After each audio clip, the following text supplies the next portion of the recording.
war number 5. We're up against SAS. These guys are like our butt buddies. We love these guys. Great alliance. And yeah, I mean they had a great defense too. It was a little tricky to plan for, which is always um, always a little annoying for me, but also shout out to them for sure. So I'm gonna have one fight in section 1, and then I've got this Modok boss.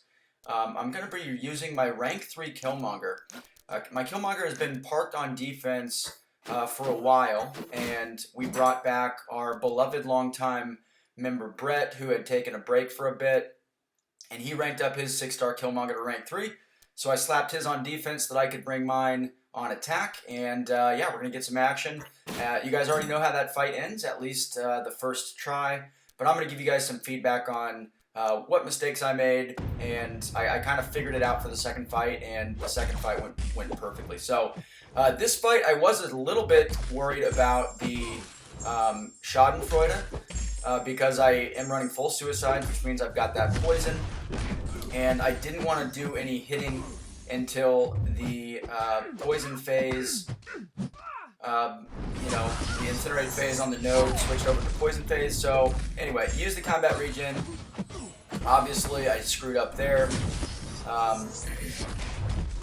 And Nova here is a little bit tricky. In my opinion, Nova here is more challenging with Stubborn than Vision Aarkus, who's also common on this path.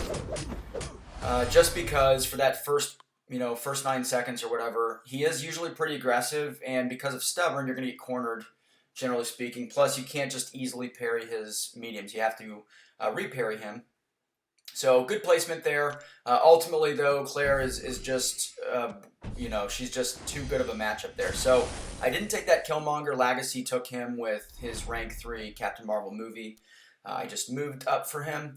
And in path 2, or in section 2, I've just got this super, super easy Phoenix fight. Now, I am boosted heavily because I'm going to go right into my Vision Aarkus mini-boss fight after this with Claire. So, I also, I thought I healed up to about 70%, but a little bit under. The plan here was to cycle through my curses to get the poison immunity to remove the poison debuff from full suicides, and then stay in the bleed curse so that I could just use my SP2 to regen. So that's what I was thinking. I was thinking that with boosts and everything, I should be able to heal up to full here.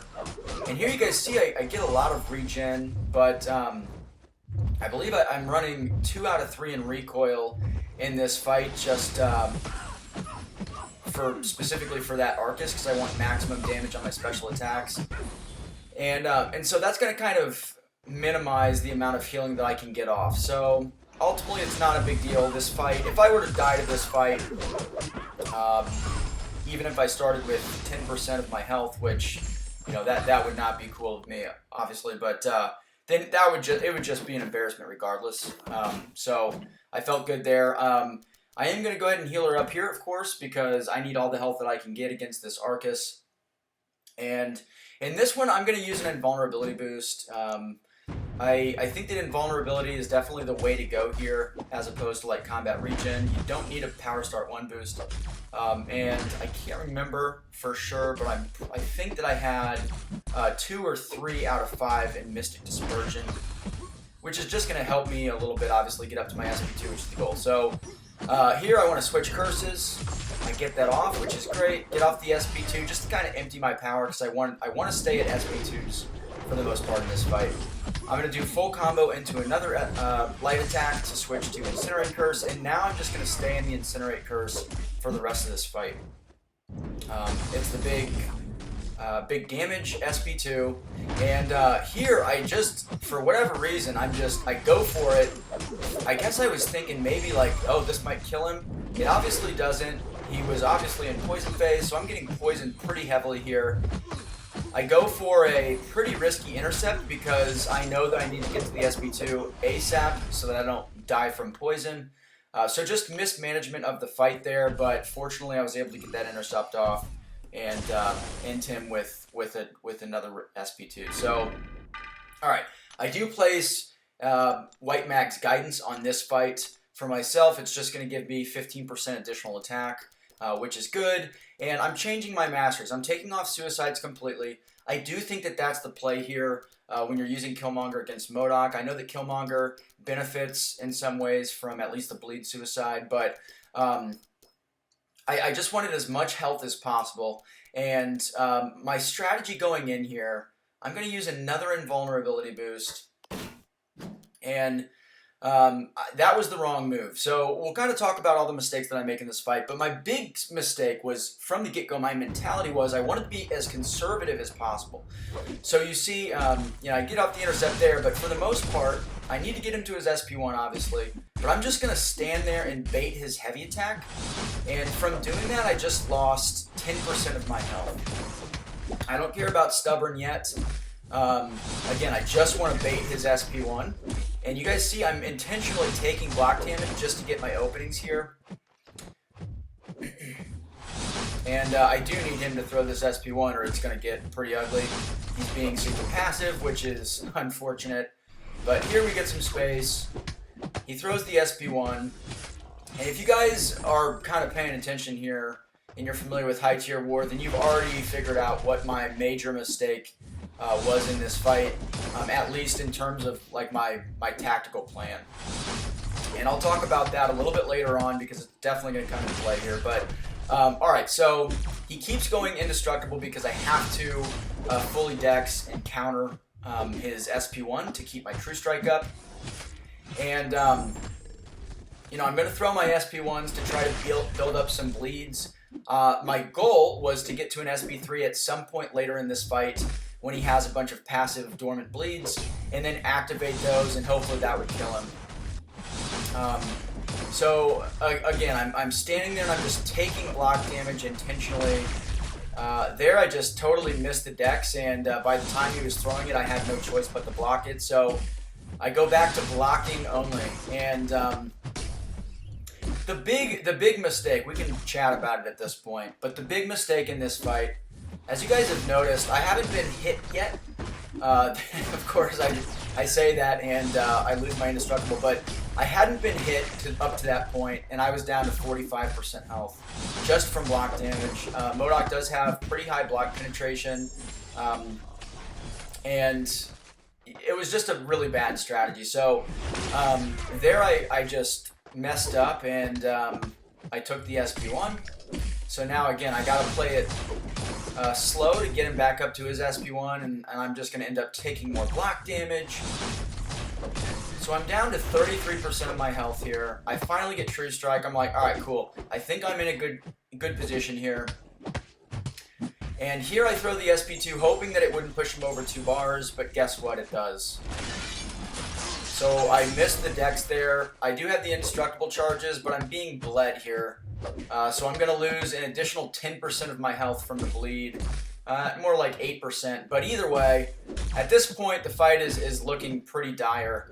And as you guys have noticed, the last few hits, if you look at those destructible charges, I'm just repairing now a ton. And that's what I should have done from the very get-go. I should have been repairing. Here, I get another dex. I got to be a little bit aggressive. So I'm going to go for an intercept. I nailed the intercept, and I'm going to build up to, there you go, you guys see the dormant passive bleeds, and I'm like, alright, all I have to do is dex one more SP1, and then I'm going to full combo him into my SP3, and hopefully that'll kill him. And of course, I screwed it up. So really disappointing, but towards the end of that fight, obviously, and again, this should have been obvious to me from the start. My Killmonger being a stubborn attacker and him being a stubborn defender, I should have repaired. So look at all the reparries that I'm going to get off in a row. There's 1, 2, 3, 4,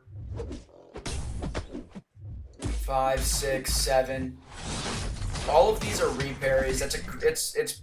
I think at this point in high tier war, it's one of the most critical skills that you can have. But so far, I'm 9 for 9 on my reparries. And not only is that mitigating the damage that I'm taking from him, it's also building up those destructible charges. I was up to 11 before I dexed that SP1. And at this point, I mean, I've got this dude. I am crushing this dude. I mean, this is going perfectly. I never have to worry about lost damage due to his indestructible from stubborn. Also, I'm getting a little bit more lucky in this fight with my application of bleeds. So every time I apply a bleed, it's just stacking one of those passive dormant bleeds. And in that entire fight, number one, I only had 15 of them at the end. In this fight, which takes about 40 seconds, I ended up with 21 or 22. So if you guys are taking that fight, use the repairing method to stack up those destructibles.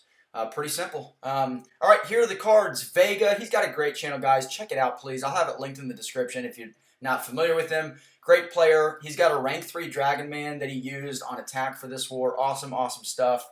Lizer also has a great channel. I'll link her war video from this war in the description. And she has a gorgeous Quake card, one of my favorite cards that I've made for this season so far. And then Dilly. Dilly also posts war videos to YouTube. He kind of just started. But I'll post a link to his channel in the description as well. So that is it, guys. Thanks a bunch for sticking around until the end. Leave a like and a comment. And if you haven't already, please subscribe for me. It would mean a lot. Help me get to 7,500 subscribers. We're almost there. So that is it. I will see you in the next video.